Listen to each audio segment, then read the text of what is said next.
हरिओम नमो नारायण। श्री गणेश जी भगवान जी का ध्यान करते हुए और श्री हरि नारायण भगवान के चरणों में प्रणाम करते हुए आइए श्री सत्यनारायण भगवान जी की कथा प्रारंभ करते हैं। बोले श्री सत्यनारायण भगवान की जय। पहला अध्याय। एक समय की बात है, नैमिषारण्य तीर्थ में शौनकादिक 88,000 ऋषियों ने श्री सूत जी से पूछा, हे प्रभु, इस कलयुग में वेद विद्या रहित मनुष्यों को प्रभु भक्ति किस प्रकार मिल सकती है तथा उनका उद्धार कैसे होगा। हे मुनि श्रेष्ठ, कोई ऐसा तप बताइए जिससे थोड़े समय में ही पुण्य मिले और मनवांछित फल भी मिल जाए।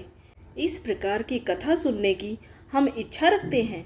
सर्व शास्त्रों के ज्ञाता सूत जी बोले, हे वैष्णव में पूज्य, आप सभी ने प्राणियों के हित की बात पूछी है, इसलिए मैं एक ऐसे श्रेष्ठ व्रत को आप लोगों को बताऊंगा जिसे नारद जी ने लक्ष्मी नारायण जी से पूछा था और लक्ष्मीपति ने मुनि श्रेष्ठ नारद जी से कहा था। आप सब इसे ध्यान से सुनिए। एक समय की बात है, योगीराज नारद जी दूसरों के हित की इच्छा के लिए अनेक लोकों में घूमते हुए मृत्यु लोक में आ पहुँचे। यहाँ उन्होंने अनेक योनियों में जन्मे प्राय सभी मनुष्यों को अपने कर्मों द्वारा अनेकों दुखों से पीड़ित देखा। उनका दुख देख नारद जी सोचने लगे कि कैसा यत्न किया जाए जिसके करने से निश्चय रूप से मानव के दुखों का अंत हो जाए। इस विचार पर मनन करते हुए वह विष्णु लोक में गए। वहाँ वह देवों के ईश भगवान श्री हरि नारायण की स्तुति करने लगे, जिनके हाथों में शंख चक्र गदा और पद्म थे, गले में वरमाला पहने हुए थे। स्तुति करते हुए नारद जी बोले, हे भगवान, आप अत्यंत शक्ति से संपन्न हैं, मन तथा वाणी भी आपको नहीं पा सकती है। आपका आदि मध्य तथा अंत नहीं है। निर्गुण स्वरूप सृष्टि के कारण भक्तों के दुख को दूर करने वाले आपको मेरा नमस्कार है। नारद जी की स्तुति सुन विष्णु भगवान बोले, हे मुनि श्रेष्ठ, आपके मन में क्या बात है? आप किस काम के लिए पधारे हैं, उसे निसंकोच कहो। इस पर नारद मुनि बोले कि मृत्यु लोक में मैं अनेक योनियों में जन्मे मनुष्य अपने कर्मों के द्वारा अनेकों दुख से दुखी हो रहे हैं। हे नाथ, आप मुझ पर दया रखते हैं तो बताइए कि वो मनुष्य थोड़े प्रयास से ही अपने दुखों से कैसे छुटकारा पा सकते हैं। श्री हरि नारायण बोले, हे नारद, मनुष्यों की भलाई के लिए तुमने बहुत अच्छी बात पूछी है। जिसके करने से मनुष्य मोह से छूट जाता है, वह बात मैं कहता हूँ, उसे सुनो। स्वर्ग लोक व मृत्यु लोक दोनों में एक दुर्लभ उत्तम व्रत है जो पुण्य देने वाला है। आज प्रेमवश होकर मैं उसे तुमसे कहता हूँ। श्री सत्यनारायण भगवान का यह व्रत अच्छी तरह विधान पूर्वक करके मनुष्य तुरंत ही यहाँ सुख भोग कर मरने पर मोक्ष पाता है। श्री हरि के वचन सुन नारद जी बोले कि उस व्रत का फल क्या है और उसका विधान क्या है, यह व्रत किसने किया था, इस व्रत को किस दिन करना चाहिए, सभी कुछ विस्तार से बताए। नारद जी की बात सुनकर श्री हरि बोले, दुख व शोक को दूर करने वाला यह व्रत सभी स्थानों पर विजय दिलाने वाला है। मानव को भक्ति व श्रद्धा के साथ शाम को श्री सत्यनारायण की पूजा धर्मपरायण होकर ब्राह्मणों व बंधुओं के साथ करनी चाहिए। भक्ति भाव से ही नैवेद्य, केले का फल, घी, दूध और गेहूं का आटा सवाया ले। गेहूं के स्थान पर साठी का आटा, शक्कर तथा गुड़ लेकर वह सभी भक्षण योग्य पदार्थों को मिलाकर भगवान का भोग लगाएं। ब्राह्मणों सहित बंधु बांधवों को भी भोजन कराएं। उसके बाद स्वयं भोजन ग्रहण करें। भजन कीर्तन के साथ भगवान की भक्ति में लीन हो जाएं। इस तरह से सत्यनारायण भगवान का यह व्रत करने पर मनुष्य की सारी इच्छाएं निश्चित रूप से पूरी होती हैं। इस कलिकाल अर्थात कलयुग में मृत्यु लोक में मोक्ष का यही एक सरल उपाय बताया गया है। पहला अध्याय संपूर्ण हुआ। श्रीमन नारायण नारायण नारायण, भजमन नारायण नारायण नारायण। बोले श्री सत्यनारायण भगवान की जय। द्वितीय अध्याय। सूत जी बोले, हे ऋषियों, जिसने पहले समय में इस व्रत को किया था उसका इतिहास कहता हूँ, ध्यान से सुनो। सुंदर काशीपुरी नगरी में एक अत्यंत ही निर्धन ब्राह्मण रहता था। भूख प्यास से परेशान वह धरती पर घूमता रहता था। ब्राह्मणों से प्रेम करने वाले भगवान ने एक दिन ब्राह्मण का वेश धारण कर उसके पास जाकर पूछा, हे विप्र, नित्य दुखी होकर तुम पृथ्वी पर क्यों घूमते हो? दीन ब्राह्मण बोला, मैं निर्धन ब्राह्मण हूँ, भिक्षा के लिए धरती पर घूमता हूँ। हे भगवान, यदि आप इसका कोई उपाय जानते हो तो बताइए। वृद्ध ब्राह्मण कहता है कि सत्यनारायण भगवान मनोवांछित फल देने वाले हैं, इसलिए तुम उनका पूजन करो। इसे करने से मनुष्य सभी दुखों से मुक्त हो जाता है। वृद्ध ब्राह्मण बनकर आए सत्यनारायण भगवान उस निर्धन ब्राह्मण को व्रत का सारा विधान बताकर अंतर्धान हो गए। ब्राह्मण मन ही मन सोचने लगा कि जिस व्रत को वृद्ध ब्राह्मण करने को कह गया है, मैं उसे जरूर करूँगा। यह निश्चय करने के बाद उसे रात में नींद नहीं आई। वह सवेरे उठकर सत्यनारायण भगवान के व्रत का निश्चय कर भिक्षा के लिए चला गया। उस दिन निर्धन ब्राह्मण को भिक्षा में बहुत सारा धन मिला, जिससे उसने बंधु बांधवों के साथ मिलकर श्री सत्यनारायण भगवान का व्रत संपन्न किया। भगवान सत्यनारायण का व्रत संपन्न करने के बाद वह निर्धन ब्राह्मण सभी दुखों से छूट गया और अनेक प्रकार की संपत्तियों से युक्त हो गया। उसी समय से यह ब्राह्मण हर माह इस व्रत को करने लगा। इस तरह से सत्यनारायण भगवान के व्रत को जो मनुष्य करेगा वह सभी प्रकार के पापों से छूटकर मोक्ष को प्राप्त होगा। जो मनुष्य इस व्रत को करेगा वह भी सभी दुखों से मुक्त हो जाएगा। सूत जी बोले कि इस तरह से नारद जी ने नारायण जी का कहा हुआ श्री सत्यनारायण व्रत को मैंने तुमसे कहा। हे विप्रो, मैं अब और क्या कहूँ? ऋषि बोले, हे मुनिवर, संसार में उस विप्र से सुनकर और किस किस ने इस व्रत को किया, हम सब इस बात को सुनना चाहते हैं। इसके लिए हमारे मन में श्रद्धा का भाव है। सूत जी बोले, हे मुनियों, जिसने इस व्रत को किया है वह सब सुनो। एक समय वही विप्र धन व ऐश्वर्य के अनुसार अपने बंधु बांधवों के साथ इस व्रत को करने को तैयार हुआ। उसी समय एक लकड़ी बेचने वाला बूढ़ा आदमी आया और लकड़ियां बाहर रखकर अंदर ब्राह्मण के घर में गया। प्यास से दुखी वह लकड़हारा उनको व्रत करते देख विप्र को नमस्कार कर पूछने लगा कि आप यह क्या कर रहे हैं तथा इसे करने से क्या फल मिलेगा, कृपा मुझे भी बताएं। ब्राह्मण ने कहा कि सब मनोकामनाओं को पूरा करने वाला यह श्री सत्यनारायण भगवान का व्रत है। इनकी कृपा से ही मेरे घर में धन धान्य आदि की वृद्धि हुई है। विप्र से सत्यनारायण व्रत के बारे में जानकर लकड़हारा बहुत प्रसन्न हुआ। चरणामृत लेकर वह प्रसाद खाने के बाद वह अपने घर गया। लकड़हारे ने अपने मन में संकल्प किया कि आज लकड़ी बेचने से जो धन मिलेगा उसी से श्री सत्यनारायण भगवान का उत्तम व्रत मैं करूँगा। मन में इस विचार को ले बूढ़ा आदमी सिर पर लकड़ियाँ रख उस नगर में लकड़ियाँ बेचने गया जहाँ धनी लोग ज़्यादा रहते थे। उस नगर में उसे अपनी लकड़ियों का दाम पहले से 4 गुना अधिक मिलता है। बूढ़ा लकड़हारा प्रसन्नता के साथ दाम लेकर केले, शक्कर, घी, दूध, दही और गेहूं का आटा ले और सत्यनारायण भगवान के व्रत की अन्य सामग्रियां लेकर अपने घर गया। वहां उसने अपने बंधु बांधवों को बुलाकर विधि विधान से सत्यनारायण भगवान का पूजन और व्रत किया। इस व्रत के प्रभाव से वह बूढ़ा लकड़हारा धन पुत्र आदि से युक्त होकर संसार के समस्त सुखों को भोगकर अंतकाल में बैकुंठ धाम चला गया। दूसरा अध्याय संपूर्ण हुआ। श्रीमन्नारायण नारायण नारायण भजमन नारायण नारायण नारायण। बोले श्री सत्यनारायण भगवान की जय। तृतीय अध्याय।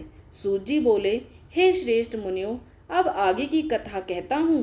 पहले समय में उल्कामुख नाम का एक बुद्धिमान राजा था। वह सत्यवक्ता और जितेंद्रिय था। प्रतिदिन देव स्थानों पर जाता और निर्धनों को धन देकर उनके कष्ट दूर करता था।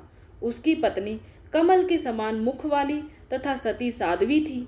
भद्रशिला नदी के तट पर उन दोनों ने श्री सत्यनारायण भगवान का व्रत किया। उसी समय साधु नाम का एक वैश्य आया। उसके पास व्यापार करने के लिए बहुत सारा धन भी था। राजा को व्रत करते देखकर वह विनय के साथ पूछने लगा, हे राजन, भक्ति भाव से पूर्ण होकर आप यह क्या कर रहे हैं? मैं सुनने की इच्छा रखता हूँ, तो आप मुझे बताएं। राजा बोला, हे साधु, अपने बंधु बांधवों के साथ पुत्रादि की प्राप्ति के लिए एक महाशक्तिमान श्री सत्यनारायण भगवान का व्रत व पूजन कर रहा हूँ। राजा के वचन सुन साधु आदर से बोला, हे राजन, मुझे इस व्रत का सारा विधान कहिए। आपके कथनानुसार मैं भी इस व्रत को करूँगा। मेरी भी संतान नहीं है और इस व्रत को करने से निश्चित रूप से मुझे संतान की प्राप्ति होगी। राजा से व्रत का सारा विधान सुन व्यापार से निवृत्त हो वह अपने घर गया। साधु वैश्य ने अपनी पत्नी को संतान देने वाले इस व्रत का वर्णन कह सुनाया और कहा कि जब मेरी संतान होगी तब मैं इस व्रत को करूँगा। साधु ने इस तरह के वचन अपनी पत्नी लीलावती से कहे। एक दिन लीलावती पति के साथ आनंदित हो सांसारिक धर्म में प्रवृत्त होकर सत्यनारायण भगवान की कृपा से गर्भवती हो गई। 10वें महीने में उसके गर्भ से एक अत्यंत सुंदर कन्या ने जन्म लिया। दिनों दिन वह ऐसे बढ़ने लगी जैसे कि शुक्ल पक्ष का चंद्रमा बढ़ता है। माता पिता ने अपनी कन्या का नाम कलावती रखा। एक दिन लीलावती ने मीठे शब्दों में अपने पति को याद दिलाया कि आपने सत्यनारायण भगवान के जिस व्रत को करने को संकल्प लिया था उसे करने का समय आ गया है। आप इस व्रत को करिए। साधु बोला कि हे प्रिय, इस व्रत को मैं उसके विवाह पर करूँगा। इस प्रकार अपनी पत्नी को आश्वासन देकर वह नगर को चला गया। कलावती पिता के घर में रह वृद्धि को प्राप्त हो गई। साधु ने एक बार नगर में अपनी कन्या को सखियों के साथ देखा तो तुरंत ही दूत को बुलाया और कहा कि मेरी कन्या के योग्य वर देख कर लाओ। साधु की बात सुनकर दूत कंचन नगर में पहुंचा और वहां देखभाल कर लड़की के लिए सुयोग्य वणिक पुत्र को ले आया। सुयोग्य लड़के को देख साधु ने बंधु बांधुओं को बुलाकर अपनी पुत्री का विवाह कर दिया। लेकिन दुर्भाग्य की बात है कि साधु अभी भी श्री सत्यनारायण भगवान का व्रत करना भूल गया। इस पर श्री भगवान क्रोधित हो गए और श्राप दिया कि साधु को अत्यधिक दुख मिले। अपने कार्य में कुशल साधु बनिया जमाई को लेकर समुद्र के पास स्थित होकर रत्नापुर नगर में गया। वहां जाकर दामाद ससुर दोनों मिलकर चंद्रकेतु राजा के नगर में व्यापार करने लगे। एक दिन भगवान श्री सत्यनारायण की माया से एक चोर राजा का धन चुराकर भाग रहा था। उसने राजा के सिपाहियों को अपना पीछा करते देख चुराया हुआ धन वहीं पर रख दिया जहां साधु अपने जमाई के साथ ठहरा हुआ था। राजा के सिपाहियों ने साधु वैश्य के पास जाकर राजा का धन पड़ा देखा तो वह ससुर जमाई दोनों को बांधकर प्रसन्नता से राजा के पास ले गए और कहा कि उन दोनों चोरों को हम पकड़कर लाए हैं, आप आगे की कार्यवाही की आज्ञा दें। राजा की आज्ञा से उन दोनों को कठिन कारावास में डाल दिया गया और उनका सारा धन भी उनसे छीन लिया गया। श्री सत्यनारायण भगवान से श्राप से साधु की पत्नी भी बहुत दुखी हुई। घर में जो धन रखा था उसे चोर चुरा ले गए। शारीरिक तथा मानसिक पीड़ा व भूख प्यास से अति दुखी हो अन्न की चिंता में कलावती एक ब्राह्मण के घर गई। वहां उसने श्री सत्यनारायण भगवान का व्रत होते देखा। फिर कथा भी सुनी। वह प्रसाद ग्रहण कर वह रात को घर वापस आई। माता के कलावती से पूछा कि हे पुत्री, अब तक तुम कहाँ थी? तेरे मन में क्या है? कलावती ने अपनी माता से कहा, हे माता, मैंने एक ब्राह्मण के घर में श्री सत्यनारायण भगवान का व्रत होते देखा है। कन्या के वचन सुन लीलावती भगवान के पूजन की तैयारी करने लगी। लीलावती ने परिवार व बंधुओं सहित श्री सत्यनारायण भगवान का पूजन किया और उनसे वर मांगा कि मेरे पति तथा जमाई शीघ्र घर वापस आ जाएं। साथ ही यह भी प्रार्थना की कि हम सबका अपराध क्षमा करें।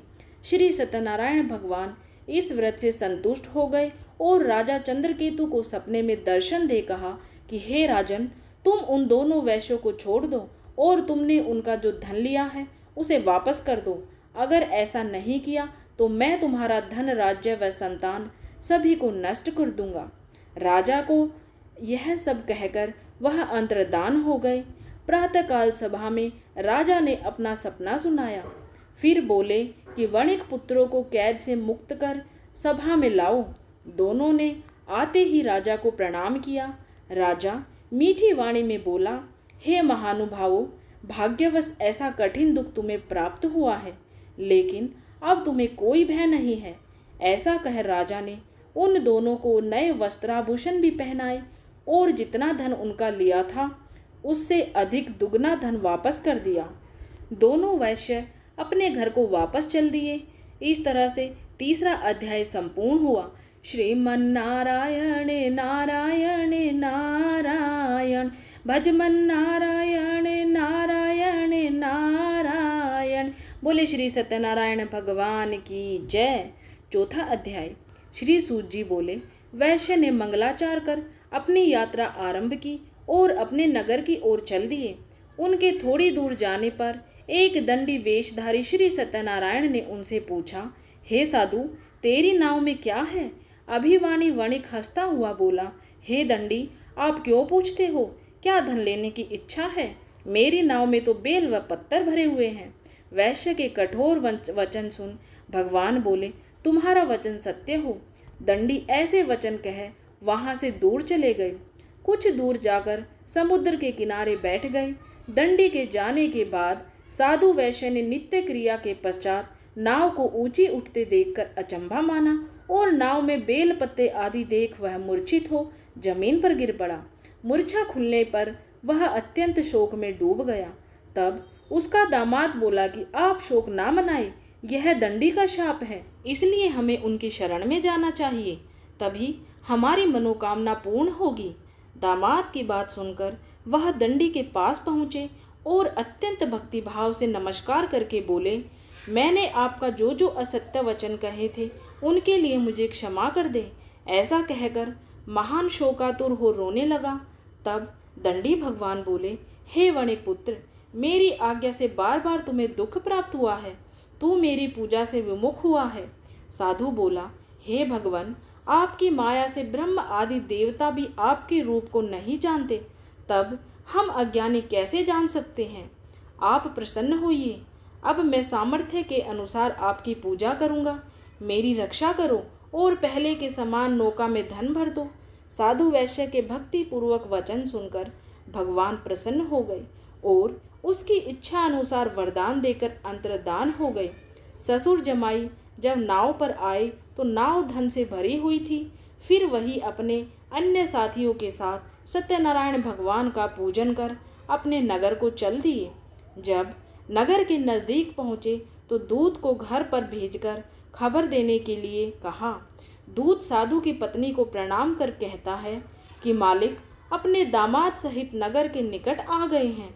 दूत की बात सुन साधु की पत्नी लीलावती ने बड़े हर्ष के साथ सत्यनारायण भगवान का पूजन और व्रत कर अपनी पुत्री कलावती से कहा कि मैं अपने पति के दर्शन को जाती हूँ, तू कार्य पूर्ण कर शीघ्र आ जाना। माता के ऐसे वचन सुन कलावती जल्दी में प्रसाद छोड़कर अपने पति के पास चली गई। प्रसाद की अवज्ञा के कारण श्री सत्यनारायण भगवान रुष्ट हो गए और नाव सहित उसके पति को पानी में डुबो दिया। कलावती अपने पति को वहां ना पाकर रोती हुई जमीन पर गिर गई। नौका को डूबा हुआ देख वह कन्या को रोता देख साधु दुखित होकर बोला कि हे प्रभु, मुझसे तथा मेरे परिवार से जो भूल हुई है उसे क्षमा करें।